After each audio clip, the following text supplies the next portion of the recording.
Ada beberapa hal yang mau saya sampaikan. Pertama, ini sosialisasi terlebih dahulu bagi anak-anak mulai Senin depan wajib pakai handsock. Wajib pakai handsock. Kenapa? Ini handsock sama dengan kaos kaki. Walaupun hukum asalnya tidak wajib, tetapi dia bisa menjaga kewajiban tersebut. Kenapa? Karena banyak yang saya perhatikan anak-anak yang akhwatnya, yang perempuannya lalai, sampai kemudian kita melihat-lihat aurat. Mana aurat wanita? Nih, di buku lalinya. Sakit dong. Ini nih. Ini sampai ke sini itu aurat. Ini sampai kemarin itu aurat bagi wanita. Makanya salah satu menjaganya adalah dengan cara menggunakan handsock. Itu caranya. Hukum asalnya tidak wajib, tetapi kemudian dia bisa menjaga kewajiban. Ma la yatimul wajibu illa bihi, bahwa wajib sesuatu yang tidak sempurna kecuali dengan dia, maka dia juga menjadi wajib. Sama dengan kaos kaki juga sama. Karena itu maka mulai Senin kita terus sosialisasikan.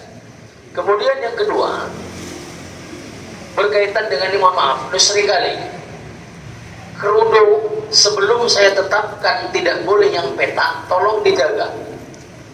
Nanti kalau seandainya masih tidak terjaga kerudung, kenapa? Saya seringkali melihat belahan di sini, karena di sininya tidak dijaga, tidak dikancing, dan itu seringkali, bukan sekali dua kali, seringkali. Tolong jaga mata kami ya nak. Walaupun kami guru, kami juga laki-laki normal. Ya, tolong. Sebelum saya akan lihat dalam waktu 1 minggu atau sampai 1 bulan ini, jika masih ada yang dadanya terlihat terbuka karena tidak dikancing, maka saya akan wajibkan menggunakan kerudung yang tidak boleh petak begini, kerudung besar. Makanya dijaga, tolong. Gitu. Kenapa? Karena seringkali saya melihat dada kalian terbuka. Kalau dada kami ini, dia dada kami. Dada kami bukan aurat, dada kalian itu aurat. Tolong dijaga. Sebelum nanti saya terapkan bahwa menggunakan kerudung yang tidak ada lipatannya di sini. Kalau masih terjadi dan sering terjadi, khawatir kita melanggar hukum syara. Kenapa? Saya sudah peringatkan berkali-kali, tolong nak dikancing ya. Nah aku sayang, tolong dikancing, kan gitu kan? Saya manggilnya apa, anak kan? Atau calon bini, tolong dikancing ya calon bini. Lalu tolong dikancing. Sudah, ingat ya, tolong dijaga. Dan kita tes kis selama 1 minggu 1 bulan sebelum nanti saya putuskan untuk menggunakan kerudung yang tidak boleh ada apanya lagi. Makanya terus paling tidak dibuat 5 kancingnya, 1, 2, 3, 4, 5. Loh ya nggak apa-apa daripada terbuka. Ya, mana ada sesak-sesak pula. Tanjung Bali tak sesak. Ya tolong ya, tolong. Itu yang kedua. Berikutnya yang ketiga, itulah ketertinggalan masih ada. Dan saya tidak ingin melihat, maaf, bagi perempuan kalau sudah azan berkumandang berkeliaran, walaupun yang mampu, begitu kemudian azan berkumandang, semua wajib masuk ke dalam untuk menghormati azan. Sedangkan yang lain itu melakukan ibadah sholat. Setelah sholat duhur selesai, setelah sholat asar misalnya selesai, barulah kemudian boleh untuk keluar. Kenapa? Azan itu adalah panggilan mulia. Maka sekali lagi masih ada pelanggaran-pelanggaran ketika azan dia tidak memperhatikan azan sama sekali. Di zaman sahabat waktu itu, kalau sudah azan tidak ada aktivitas lain. Rasulullah SAW dalam hadis, ketika Rasul bercengkrama dengan para istri-istrinya, Perhatikan ya, ketika Rasul bercengkrama dengan para istri-istrinya, berapa istri Rasul? 11. Begitu azan, barisannya dipertahankan. Ini mau jadi tentara Allah nggak? Ayo barisan dipertahankan, jangan kacau begitu. Ya, begitu azan berkumandang, di dalam hadis Aisyah radhiyallahu anha disebutkan Rasul seperti tidak mengenal kami lagi. Rasul bercengkrama dengan para istri-istrinya. Begitu azan berkumandang, kata Aisyah radhiyallahu anha, Rasul seperti tidak mengenal kami lagi. Kenapa? Rasul palingkan wajah, cepat lantas kemudian ke masjid. Maka tolong nanti juga, maaf kepada guru-guru juga harus menjadi teladan bagi muridnya. Begitu azan berkumandang, diharapkan untuk ke masjid. Juga menjadi teladan kita bersama.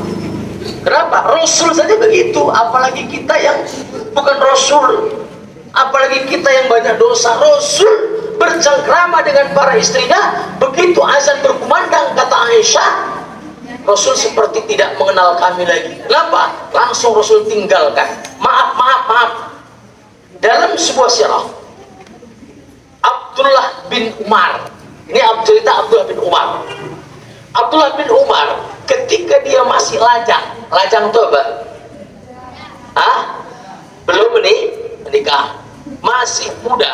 Abdullah bin Umar adalah seorang laki-laki yang sebelum azan berkumandang dia sudah langsung ke masjid. Begitu kemudian dia menikah, ternyata dia terlambat melaksanakan sholat berjemaah. Umar tegur, Abdullah, karena Abdullah ini kan anaknya Umar bin Khattab. Abdullah, gara-gara kau nikah terlambat kau sholat berjemaah, kata Umar bin Khattab. Maka dengan sebab itu Umar mengatakan, kau ceraikan istrimu, kata Umar. Dengan sebab istrimu kau lalai dari Allah. Padahal Umar bukan tidak sholat, padahal Umar bukan tidak berjemaah, tapi ketinggalan dia berjemaah, masbuk dia berjemaah. Abdullah ibn Umar, anaknya Umar bin Khattab. Maka dengan sebab itulah kemudian ketika pemilihan khalifah, pada saat Umar bin Khattab dicucuk perutnya hingga kemudian keluar terburai ususnya, saat itu Umar tidak bisa lagi memegang tampuk pemerintahan dan dia pilih beberapa orang untuk dipilih, termasuk anaknya Abdullah ibn Umar, salah satu dari 7 atau 6 orang yang dipilih oleh Umar. Pilihlah ini termasuk anaknya, tapi dia pesan, tolong jangan kalian pilih anakku Abdullah ibn Umar. Kenapa? Kata para sahabat, untuk menceraikan istri saya tidak mampu karena istrinya telah melalaikan dia dari sholat berjemaah. Bukan tidak sholat berjemaah, tapi dia terlambat masbuk. Itu yang mau kita katakan, bahwa tolong hormati azan. Siapa lagi yang bisa menghormati azan kalau bukan kita? Kita minta orang Kristen menghormati azan, kita minta orang Yahudi menghormati azan. Tak bisa, kita yang menghormati azan.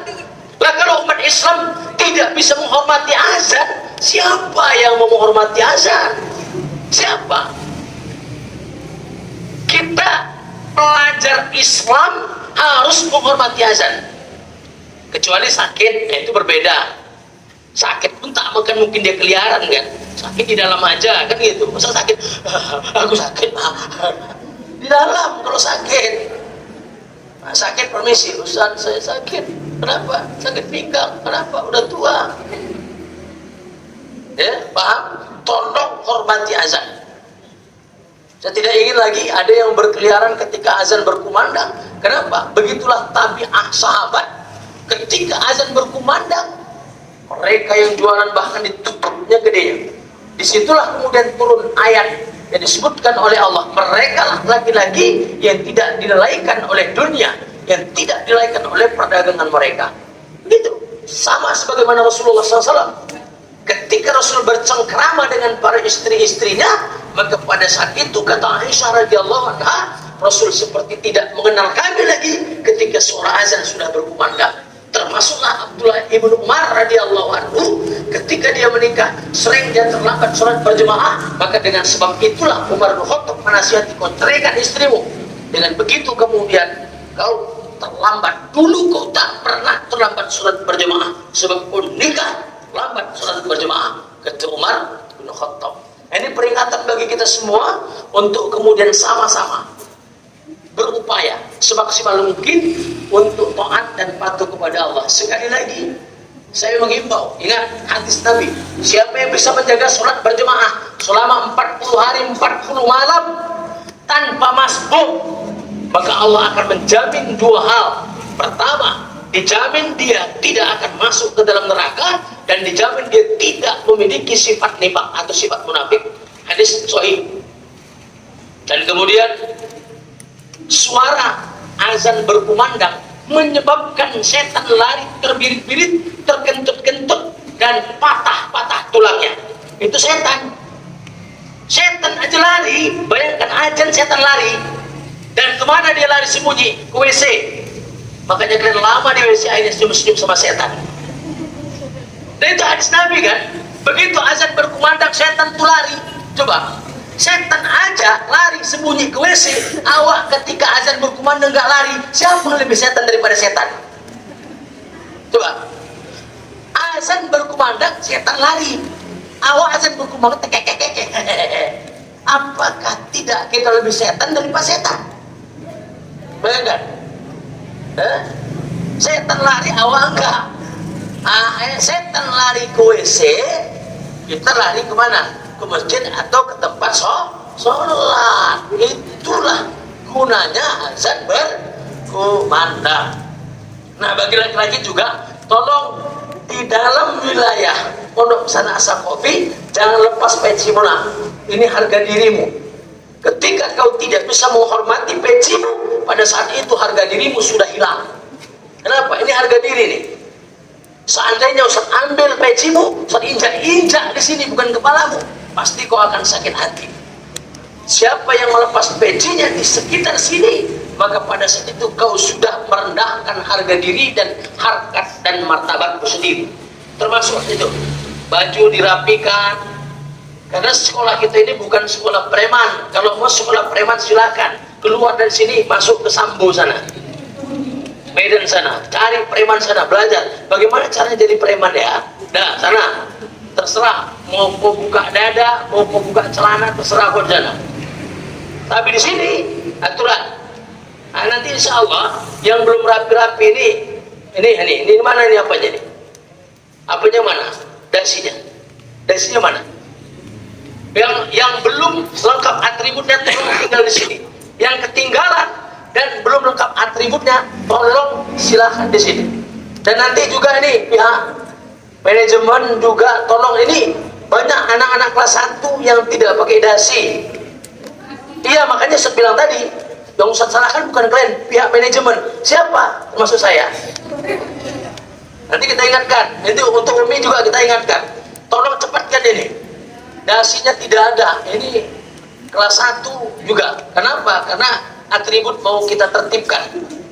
Termasuk kemarin yang kerudung warna apa itu? Kuning ya? Oranye ya? Oranye itu. Nah, nanti juga kita tertibkan atributnya. Supaya apa? Ini sudah bulan apa ini? Bulan September, Oktober. Ujian, Ustaz mau sudah tertib semuanya. Ujian sekitar bulan Desember. Nah, cuma nanti Ustaz khusus untuk ujian Ustaz, nanti estafet, Ustaz tidak mau ujian tulis lagi, tapi langsung ujian baca kitab satu persatu. Nanti aku masukkan kalian ke dalam TikTok. Nah, masukkan kalian ke TikTok. Udah gitu ya. Ya, insya Allah besok ada yang ceramah. Siapa yang ceramah besok, Ustaz? Sarah mana? Tak datang dia. Ah, tolong besok kalau diingatkan dia datang lagi deh. Hah? Jangan diingatkan. Oh ya, baik. Terima kasih. Mungkin itu saja yang dapat saya sampaikan. Dan maaf, Ustaz tidak ingin melihat lagi kalian pakai sandal ketika ke masjid. Begitu Ustaz lihat kalian pakai sandal satu orang saja ke masjid, utarik. Dan jangan tidak pakai kaos kaki, macam barbar betul naik. pakai kaos kaki, pakai sepatu, tidak pakai sandal. Nanti kita dengan Ustaz Wandi nanti apa? Razia. Sandal-sandal yang kita lihat di bawah itu kita masukkan ke dalam goni, kemudian kita jual untuk pembangunan Asa Coffee. Jangan pakai sandal, Ustaz nggak mau. Gitu. Sandalnya nanti kita razia. Jangan pakai sandal, pakai sepatu. Ya, demikian. Jadi kok masalah. Assalamualaikum warahmatullahi wabarakatuh. Nah, silakan dari sana. Mau diperiksa bukunya silakan. Yang di sini saya periksa juga. Yang tolong yang ketinggalan, tolong berada di tempat. Terima kasih.